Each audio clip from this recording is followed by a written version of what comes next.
बिल्कुल जमानत नहीं। ये बड़ी खबर आपको बता रहे हैं। देखिए, उमर खालिद और शर्जील इमाम को जमानत नहीं दी गई है और हाईकोर्ट की तरफ से भी पहले 2025 में ये कहा गया था कि इन पर आरोप गंभीर है। सुप्रीम कोर्ट की तरफ से भी तीखी और टिप्पणी भी की गई थी, कानून से ऊपर कोई नहीं है, मामला देश की सुरक्षा से जुड़ा हुआ है। हालांकि इनकी तरफ से काफी दलीलें दी गई। ये कहा गया कि 5 साल से जेल में बंद होने का हवाला इनकी तरफ से दिया गया। सुप्रीम कोर्ट ने भी ये कहा कि याचिकाकर्ता लंबे समय से जेल में बंद है, लेकिन बड़ी बात, मामला देश की सुरक्षा से जुड़ा हुआ है। और चूंकि शर्जील इमाम, जिन्होंने मंच से भड़काऊ भाषण दिए थे, भीड़ को उकसाने का काम किया था, और इसीलिए देश की सुरक्षा के साथ खिलवाड़ नहीं किया जा सकता। सभी आरोपियों को एक समान नहीं देख सकते, यह भी सुप्रीम कोर्ट की तरफ से कहा गया है। तो देखिए, दिल्ली दंगों के 7 आरोपियों की जमानत पर आज फैसला, लेकिन उमर खालिद और शर्जील इमाम को सुप्रीम कोर्ट से बड़ा झटका लगा है। हो सकता है उम्मीद लगाए बैठे हो और इसीलिए 5 साल से जेल में बंद होने का हवाला भी उनकी तरफ से दिया गया है, लेकिन कोई ठोस आधार इनकी तरफ से जमानत के लिए नहीं दिया गया और इसीलिए सुप्रीम कोर्ट की तरफ से इनको जमानत नहीं दी गई है। सागर हमारे साथ लगातार बने हुए सुप्रीम कोर्ट से, ओवर टू यू सागर। देखिए, बिल्कुल अगर हम बात करें तो बड़ी खबर है, खालिद और शर्जील को जमानत यहां पर नहीं मिली है। सुप्रीम कोर्ट ने यह कह दिया कि दोनों की स्थितियां यहां पर अलग हैं, उन्हें नजरअंदाज यहां पर नहीं किया जा सकता, क्योंकि 7 जो आरोपी हैं उन्हें जमानत देने से सुप्रीम कोर्ट ने यहां पर इनकार कर दिया। बहुत बड़ी खबर यहां पर इस समय, क्योंकि अनुच्छेद 21 संवैधानिक व्यवस्था में खास जगह रखता है। यह भी कहा गया सुप्रीम कोर्ट की तरफ से, और ट्रायल से पहले जेल को सजा नहीं माना जा सकता है। देखिए, स्वतंत्रता से वंचित करना मनमाना नहीं होगा, ये वो तमाम बातें यहां सुप्रीम कोर्ट की तरफ से कही गई। लेकिन आज के दिन की बड़ी खबर यही है, जो उम्मीद लगाए बैठे थे शर्जील इमाम, उमर खालिद, जो दिल्ली दंगे के मास्टरमाइंड बताए गए दिल्ली पुलिस की तरफ से, अब उनको जमानत यहां पर नहीं मिली है। जो राहत उन्हें मिलने की उम्मीद थी, वो राहत अभी नहीं मिलने वाली, क्योंकि सुप्रीम कोर्ट ने साफ कह दिया कि ये वो लोग हैं, देखिए इनकी स्थितियों को समझना होगा, इनके हालात को यहां पर नजरअंदाज नहीं किया जा सकता। स्थितियां यहां पर दोनों की अलग अलग है और कहीं ना कहीं इसे नजरअंदाज करना आने वाले भविष्य के लिए खतरा यहां पर हो सकता है, क्योंकि जिस दिल्ली के दंगे में 53 लोगों की जान चली गई,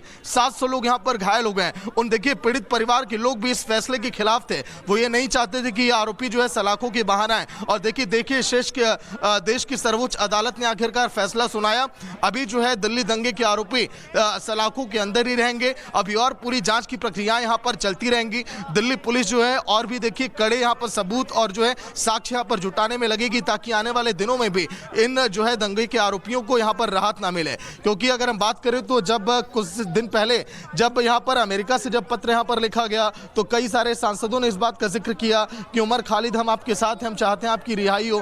तो ऐसे में उन लोगों को भी झटका है जो ये चाहते थे कि उमर खालिद सलाखों के बाहर आए। उमर खालिद देखिए, जिसने जाकर महाराष्ट्र के अंदर, दिल्ली के अंदर लोगों को घर घर जाकर भड़काया, दंगे के लिए उकसाया। शर्जील इमाम की बात करें, जिसने लोगों के घरों के अंदर पेट्रोल बम रखने के लिए कह दिया, कहा गया कि हथियारों को आप रखिए, आप घरों से बाहर आप निकलिए, सड़कों पर आंदोलन आप करिए। ये अब कहीं ना कहीं जिन लोगों की जान गई उस आंदोलन में, उस देखिए भड़काऊ भाषण की वजह से, आज उन लोगों के लिए बहुत ये सुनहरा दिन है, अच्छा दिन है, जब देश की सर्वोच्च अदालत ने देखिए एक बार फिर स्वर्णिम अक्षरों में लिख दिया कि ऐसे दंगों के आरोपियों को सलाखों के बाहर नहीं किया जा सकता, क्योंकि ये कहीं ना कहीं हमारे समाज के लिए, देश के लिए खतरा ही है। आने वाले दिनों में जो इन्होंने किया उसे नजरअंदाज यहाँ पर नहीं किया जा सकता। स्थितियां यहाँ पर देखिए अलग हैं और वो सामान्य नहीं है। लेकिन अब आने वाले दिनों में दिल्ली पुलिस और अब क्या कुछ अब तैयारी करेगी, क्योंकि दिल्ली पुलिस ने बार बार इस बात का जिक्र किया, जब आरोपी बार बार देखिए सुप्रीम कोर्ट का रुख किए, दिल्ली हाईकोर्ट में इन्होंने याचिकाएं दायर की, ये सुनवाई में लगातार ये देरी होती गई। लेकिन अब देखिए कोई रास्ता अब नहीं बचता है। अब क्या आप करेंगे इन दोनों देखिए 7 आरोपियों के वकील, अब क्या इन्हें रास्ता तलाशते हैं, ये अब देखिए बड़ी बात होगी, क्योंकि उन्हें उम्मीद थी देश की सर्वोच्च अदालत से कि फैसला उनके पक्ष में आएगा। लेकिन अफसोस यहाँ पर उन तमाम देखिए उन पीड़ितों के लिए राहत भरी खबर है, जिन्होंने अपनों को खोया, जो ये चाहते थे कि इन आरोपियों को सलाखों के बाहर ना किया जाए। सर्वोच्च अदालत ने भी ये माना है कि शर्जील और देखिए जो उमर खालिद हैं, ये अभी भी जेल में रहेंगे। दिल्ली दंगा केस में खालिद, शर्जील अभी जेल में रहेंगे। बड़ा फैसला ये, 1 साल अपील करने पर सुप्रीम कोर्ट की हालांकि देखिए यहाँ पर रोक थी, लेकिन अभी ये भी कहा जा रहा है कि जो 5 आरोपी हैं उन्हें देखिए जमानत यहाँ पर मिल सकती है। अब ऐसे में 5 अन्य आरोपियों को 12 शर्तों के साथ अगर जमानत मिली है, वो 12 शर्तें कौन सी हैं ये भी देखिए जानना बेहद जरूरी है। लेकिन मुख्य आरोपी शर्जील शर्जिल इमाम और उमर खालिद ये अभी जेल में रहने वाले हैं। 5 आरोपी जिन्हें 12 शर्तों के साथ यहाँ पर जमानत मिली है कहा जा रहा है। सुप्रीम कोर्ट ने कहा है कि उमर और शर्जिल 1 साल तक इस मामले में जमानत याचिका दाखिल अब नहीं कर सकते, यानी कि अगले उच्चतम न्यायालय ने फैसला किया है, रिकॉर्ड के आधार पर फैसला किया है। उन्होंने बाकियों को बेल दी है, इन दोनों को बेल नहीं दी। तो मुझको लगता है कि कुछ ना कुछ रिकॉर्ड में ऐसा होगा जो इनका केस दूसरों से जुदा लगता है। मगर आज देश भर में जो उम्मीद थी कि इनको बेल मिलेगी, आज कई लोग इससे नाखुश होंगे, क्योंकि जो संविधान की आस्था है वो फ्रीडम में है और लिबर्टी में है। इतना लंबे अरसे के बाद बेल ना मिलना, इससे एक चिंता का वातावरण तो पैदा होता है। लेकिन सुप्रीम कोर्ट ने यह भी कहा है कि कोई 5 साल तक जेल में है, इसका मतलब। तो देखिए, उमर खालिद और शर्जील इमाम को जमानत नहीं दी गई है सुप्रीम कोर्ट की तरफ से। लंबे समय से जेल में बंद रहने का हवाला इन लोगों ने दिया, लेकिन कोई भी ठोस तरीके से अपना तर्क ये नहीं रख पाए। बाकी के जो 5 आरोपी हैं उनको जमानत दी गई है, लेकिन इन दोनों को नहीं दी गई है। सागर हमारे साथ लगातार बने हुए हैं। सागर, ये बड़ी बात है, देखिए 5 आरोपियों को जमानत दी गई है, लेकिन इन दोनों को जमानत नहीं मिली है, यानी कि कुछ तो देखा होगा।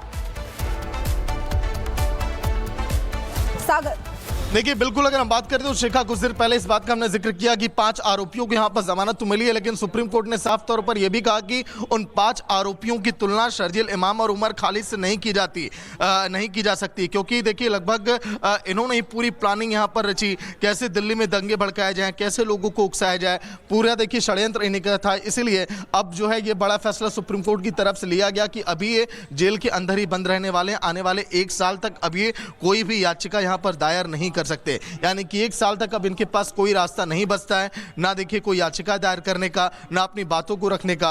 अब आगे क्या अब इनका रुख होगा, देखने वाली ये बात होगी। लेकिन 12 शर्तों के साथ ही उन 5 आरोपियों को जमानत मिली है। उन 5 आरोपियों पर देखिए हालांकि लोगों की निगाहें नहीं थी, निगाहें लोगों की थी शर्जिल इमाम और उमर खालिद पर, जिन्होंने देखिए लोगों को भड़काया। 20 में जनवरी फरवरी में दंगे हुए थे दिल्ली में, और उस दौरान कई वीडियोस भी सामने आए थे। रिपब्लिक भारत ने भी कई ऐसे वीडियो दिखाए थे जिसमें उमर खालिद, शर्जिल इमाम लोगों को भड़काते हुए दिख रहे थे, लोगों को उकसाते हुए दिख रहे थे। ये वीडियोस भी आधार बने हैं कि उनको जमानत नहीं मिली है, अभी वो जेल में ही रहेंगे। बल्कि 5 और लोगों को जमानत मिल गई है, लेकिन क्योंकि इनके वीडियोस सामने आए थे इसलिए इन्हें जमानत नहीं दी गई है, इन्हें कोई राहत नहीं मिली है, ये माना जाए।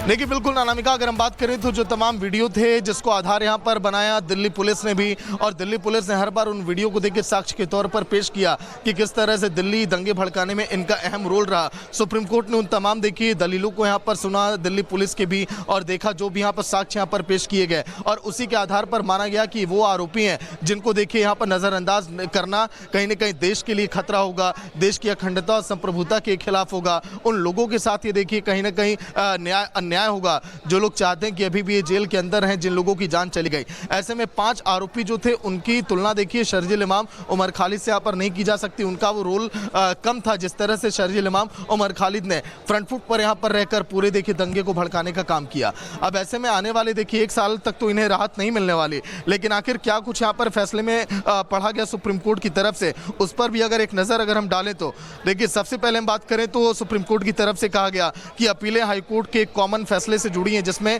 जमानत देने से इनकार कर दिया गया था। बहस के दौरान देखिए लंबे समय तक जेल में रखा गया। अनुच्छेद 21 की बात भी यहां पर की गई जिसमें आज़ादी के बारे में दलील दी गई। कोर्ट संविधान और कानून के बीच तुलना यहां पर नहीं कर सकता। इसी तरह से देखिए फैसले में कई बड़ी बातें पढ़ी गई। यूएपीए की धारा 15 का भी जिक्र किया गया जिसमें आतंकवादी कृत्य क्या क्या है उस बात का भी देखिए यहाँ पर उल्लेख किया गया, किस तरह से दोनों आरोपियों ने दिल्ली में दंगे भड़काने का काम किया, विदेशी ताकतों का इस्तेमाल हुआ और यहाँ पर लोगों को देखिए आंदोलन में झोंकने के लिए मजबूर किया गया। दंगे की आंच में लोगों को डाला गया कि आप दिल्ली में देखिए, आप माहौल आप खराब करिए। नागरिकता संशोधन अधिनियम की बात करें, चाहे एनआरसी की बात करें, इसके विरोध में जब लोग परिवार कुछ कह रहा है, आइए सुनते हैं। वो थोड़ी दूर घर से करीब 100 मीटर दूरी पे आंसू गैस, पुलिस वाले आंसू गैस से गोली छोड़ रहे थे। ये आंसू गैस से गोला वो सीधा मेरे लड़के के सर में आके लग गया। उसके बाद मुझे पता नहीं था, मैं तो ढूंढता रहा, कोई बताया भी नहीं। मैं ढूंढते ढूंढते थक गया तो किसी ने बोला कि यहाँ पे पुलिस आया था, किसी को गोली लगी है। मैं तो अपने लड़के को ढूंढा, मिला नहीं, पर मैं सीधा हॉस्पिटल, पहले थाने में गया, फिर उसके बाद थाने में पता कर नहीं लगा, फिर मैं सीधा हॉस्पिटल गया जीटीवी में सारे क्लास में ढूंढता गया, तब जाके एक जगह मिला, भर्ती हो रहा, पुलिस ने भर्ती करवाया था। वहाँ देखा तो मैंने उसके सर में बहुत ज़्यादा चोट हुआ था, तो उसके बाद है सो 2-3 घंटे रहा मेरे पास, 3 बजे रात में जाके वो डेथ कर गया। फिर उसके बाद 2-3 दिन के बाद जाके मेरे को बॉडी मिला, 2-3 दिन बाद में जाके जो है बॉडी मिलने के बाद मैंने उसके अंतिम संस्कार कर दिया। आज सुप्रीम कोर्ट की तरफ से एक बहुत बड़ा वर्डिक्ट आया है। जो लोग जिन लोगों को बताया गया है कि वो लोग, उन लोगों ने ये भड़काऊ भाषण के वजह से ये जो दंगे फसाद बढ़े थे, उमर खालिद, शर्जिल इमाम, आज उनका बेल प्ली कैंसिल कर दिया गया है। आप कैसे देखते हैं इस चीज़ को कि ये दंगे काफ़ी ज़्यादा बढ़ गए थे, उसमें आपके बेटे की भी जान गई, काफ़ी सारे लोगों की जानें गई, घरे जले, लोगों के दुकान लूटे गए, तो आज आप इस जजमेंट को कैसे देख रहे हैं? मैडम, जो दंगे करवाते हैं तो उनको तो नहीं, ऐसा होना नहीं मिलना चाहिए जमानत, लेकिन वो मैं ये चाहता हूँ कि हिंदू मुसलमान का लड़ाई भी ना हो, और इसके जो गलत किया है उसको सज़ा मिले। जो उग्रवादी होते हैं, जो ऐसे भड़काऊ भाषण देते हैं, क्या आपको लगता है कि भारत, हमारे देश में और ऐसे जो लॉज हैं जो वो और कड़े कर देने चाहिए कि उनके ऊपर कार्रवाई काफ़ी और कड़ी से कड़ी तरीके से होए आगे चल के? मैं तो चाहता हूँ कि इनको सिक्योरिटी और टाइट होनी चाहिए। जो भड़काऊ भाषण देते हैं वो रुक जाना चाहिए। भड़काऊ भाषण पे हिंसा बरकती है और उसमें हिंदू मुसलमान मारे जाते हैं कोई भी।